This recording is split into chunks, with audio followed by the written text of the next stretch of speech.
Salut tout le monde, c'est Final Fight 4 à l'appareil. Aujourd'hui, on se retrouve pour la review de Boruto, le 26e épisode. On suit toujours Boruto qui est dirigé donc par le guide Kagura au village de Kiri dans cet épisode. Et on va donc se reprendre là exactement où on en a laissé dans l'épisode 25 avec donc Boruto, Iwabe et Denki qui se sont retrouvés face à la bande des bandits et le soi-disant chef des bandits, que je pense sera en fait pas vraiment lui le chef, mais plutôt l'ombre qu'on voit à la fin de cet épisode, mais on en parlera un petit peu par après. Donc on reprend donc le village scolaire, donc dirigé par Kagura. Tout le long de cet épisode, ils vont donc continuer leur pérennisation sans vraiment encore de gros problèmes, on va dire, liés à la bande de bandits, sauf sur la fin, et au village de Kiri en lui-même, sauf sur la fin également. Donc on continue l'excursion scolaire et on va d'abord se retrouver donc dans le bureau du Mizukage de Jotsuro qui va leur expliquer en fait que ce voyage scolaire est une occasion pour les villages de Konoha et de, et de Kiri de se réunir, de se rassembler, de redevenir amis, etc. Il faut un gros discours très très long et très chiant, on va dire. Et donc à la fin, Boruto, tout simplement, se fait chier. Et Yoshiro se rend compte que Boruto s'ennuie et lui, tout simplement, oui, en effet, je suis obligé de dire de très très longs discours parce qu'entre adultes, on doit faire de longs discours et blablabla et blablabla pour que quelque chose fonctionne. Mais en réalité, le message, c'est juste soyons amis.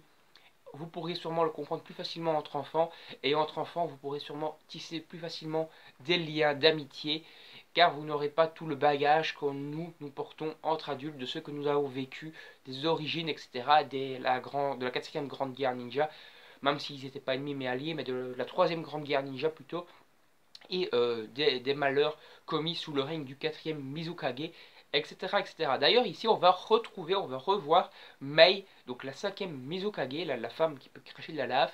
On la recroise dans l'épisode, donc plutôt cool, plutôt fan de service. On revoit une ancienne Mizukage, qui était plutôt cool d'ailleurs. Elle, c'est pas la quatrième Mizukage, hein, où le truc était sombre pendant sa période. C'était déjà un petit peu le commencement du renouveau de Kiri sous son règne.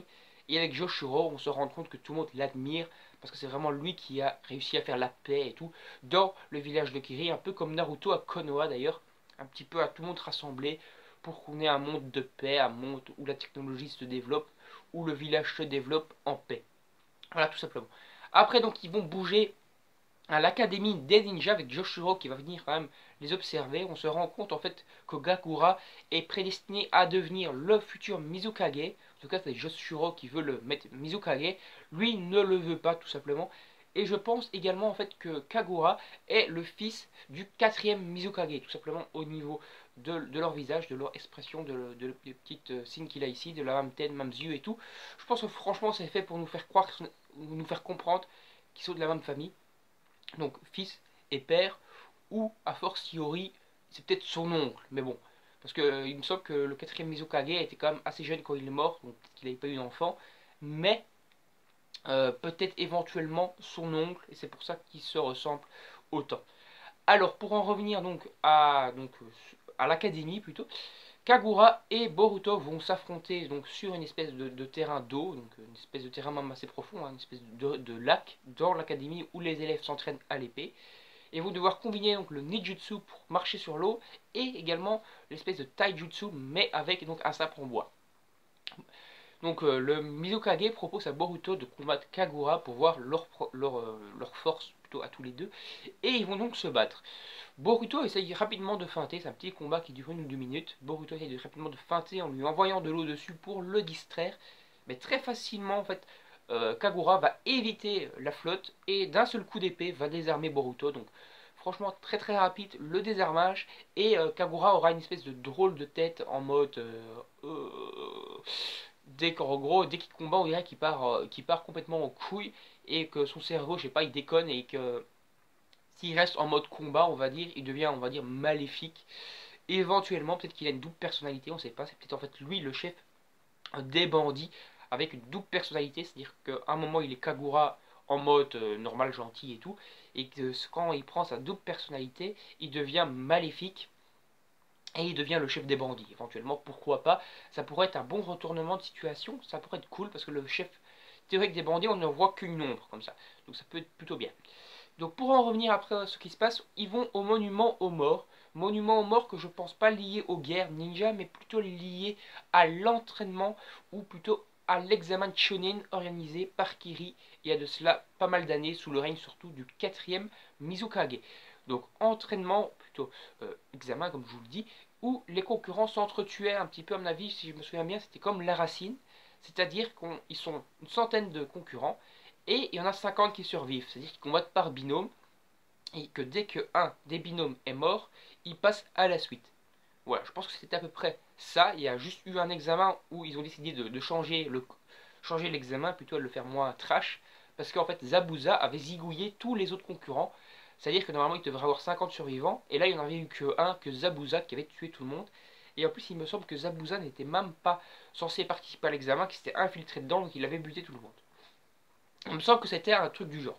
Donc après ils sortent donc du monument aux morts, et ils passent devant justement le bâtiment où les examens de Chunin étaient organisés, et on se rend compte qu'à l'époque du 4e Mizukage, il n'y avait pas un seul jour où il n'y avait pas le sang qui coulait dans le village, où les gens s'entretuaient, etc. Où c'était vraiment super trash et super gore, super sanglant, d'où le surnom la brume sanglante, le village qui rit le village du sang. Voilà.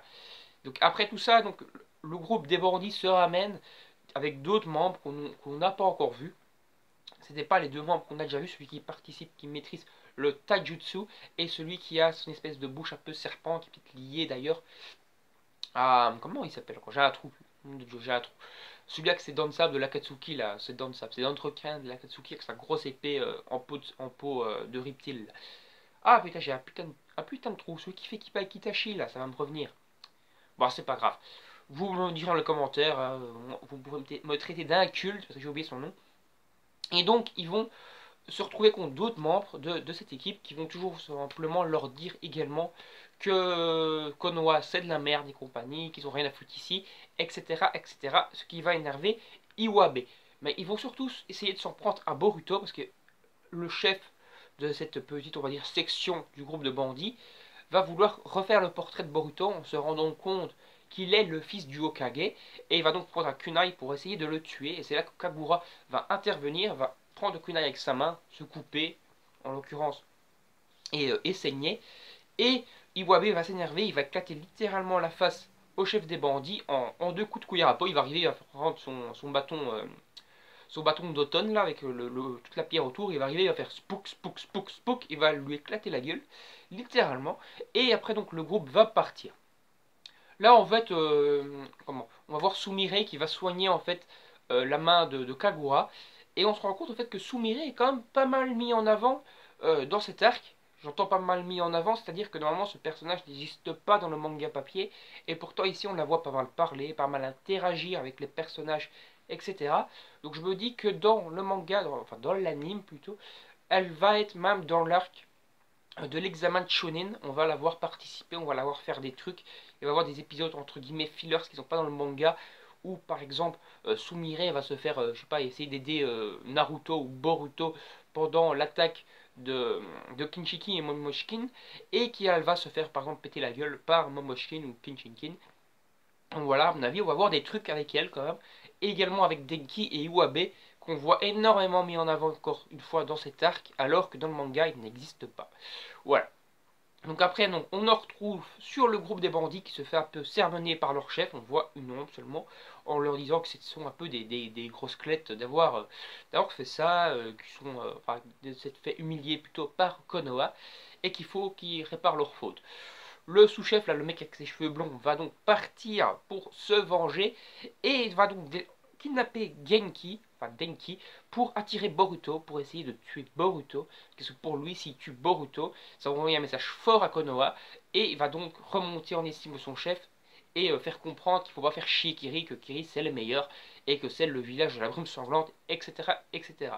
Et donc on va se retrouver dans l'épisode suivant, avec donc d'après ce qu'on en voit, un combat Boruto et Kagura et compagnie contre les petits, enfin pas Kagura, plutôt Boruto et Shikadai, ainsi que les autres, je sais plus qui était dans la salle à ce moment-là, qui va combattre donc le groupe de bandits avant que le chef se ramène. Allez, salut, salut, moi je vous dis bye bye, à la prochaine.